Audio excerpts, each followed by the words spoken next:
The Highland Park Elementary School, a public school where a majority of students come from homes with incomes that qualify them for free or reduced school lunches.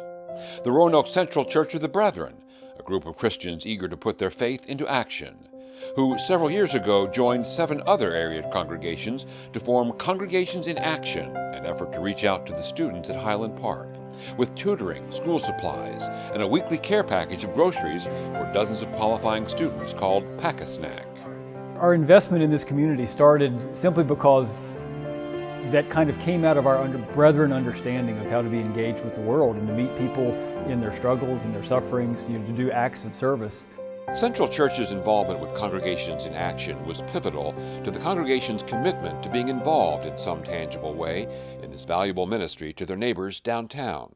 But then a small group from the church got interested in the whole issue of hunger, poverty, and homelessness, and started exploring why these conditions existed and what else they could do. Once we'd done a few books, we did a book on homelessness and we did a few books on poverty, then we decided that we were ready to reach out. We'd studied enough and it was time to act. I really wanted to be involved with a group that not only helps people, but has some personal connection and interaction with the people that are being helped. So the church, led by what would be known as the Hunger Group, became heavily involved in the mission provided by Congregations in Action. We basically became their PTA and provided room parents, support through the Pack-a-Snack program, volunteers, mentors.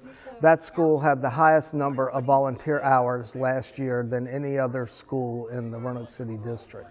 They arranged for fresh fruit to be added to the grocery bag that children get on Fridays, working with the Roanoke Natural Food Co-op. They provide us fruit each week and bill us, and we take turns picking it up and delivering it to Highland Park. It's not going to give you all your nutrition for the weekend, but it gives you a start, and it gives you an approach to a better eating habits. It's subsidized in part by individual donations for the persons in our group, and in part through grants. The Kiwanis Club has given us a grant, and in part through our church funds. So it's a combination effort. They're getting their breakfast and lunch here Monday through Friday. But, it's 9 items for them to have on the weekends. So being able to give them some options and a variety of healthy things, as well as a couple of sweet snacks for them to have as well.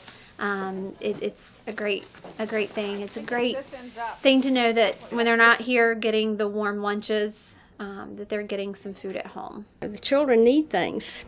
That's what we should do, is help them. But it's not only food that's provided.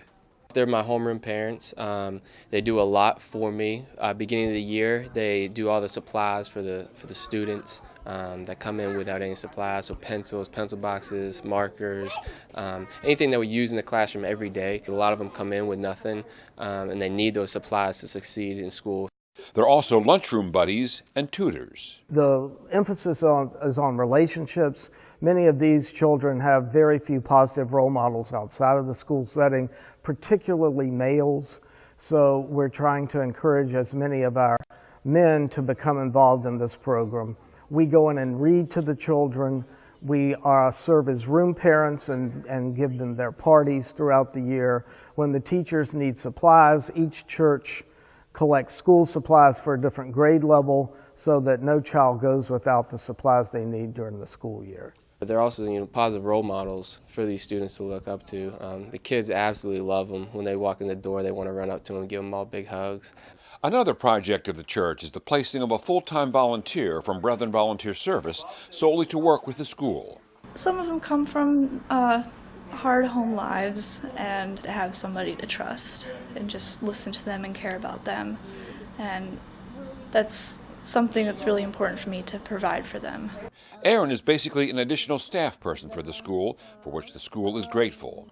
Mary Beth Fisher also served as a BVSer from 2012 to 2013, serving as a teacher's aide and coordinating the Pack-a-Snack program. You can't learn, you can't do anything else if you're worrying about what you're going to eat next or your stomach is grumbling. So I think they've made a huge impact. But what has taken the most investment of effort was a decision to intentionally work with homeless families from the school.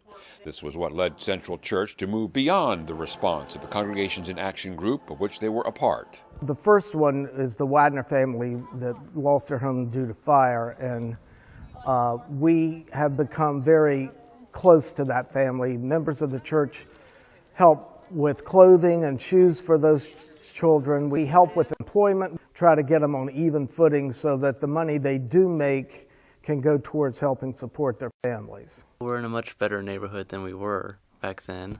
But of course, they helped us with a lot of stuff like getting a house, getting clothes, and everything that we lost in the fire. I don't know where we would be right now if it wasn't for them. I didn't like it at first because I thought, well, we're our own family. We can support ourselves. We don't need help. But I realized we did need help, and then I accepted the help, and it helped a lot. Seeing homelessness firsthand and helping families to climb out of it, while immensely rewarding, has been quite an education. A learning experience, I think learning emotionally, physically, spiritually. I think the families give back much more to us than we probably have given to them. You know, you can't walk in their shoes, but you can certainly feel their reactions and their gratitude and their appreciation. The church has also formed a relationship with the Lawhorn family. They helped us pay for our apartment here, and they were very helpful for us. Since they've helped us, we've gotten a lot better, and we've gotten back on track with our lives because we were just surviving with our friends. We weren't really happy. No one is under any illusions that they can single-handedly eradicate homelessness. We're starting small. We wanted to make a difference as much as possible in the lives of a few families rather than trying to address this huge need that sometimes seems insurmountable. It's easy to talk about poverty or homelessness, but not know anybody who's poor or homeless. But when you know somebody who's in that certain situation, you know the names of their children, you know the names of their cats and dogs even. You know, those relationships become a huge life changer for us. And suddenly it's a lot easier to invest because then the compassion that, you know, dwells within us has a very real outlet. The compassion that dwells within each one of us, this group would say, can have an outlet in time spent with a school child, listening to the stories of difficult days, providing the food that people need to thrive, and offering the friendships that lead to encouragement and ultimately a better life.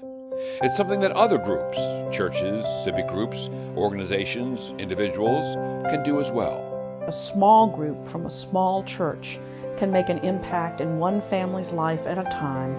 And if a bunch of people are doing one family at a time, before you know it, you've made a real dent in the homeless family population. Once you see the reaction, the involvement, the feedback that you get, that it's certainly something that more people want to get involved in. The congregation has been such a huge support.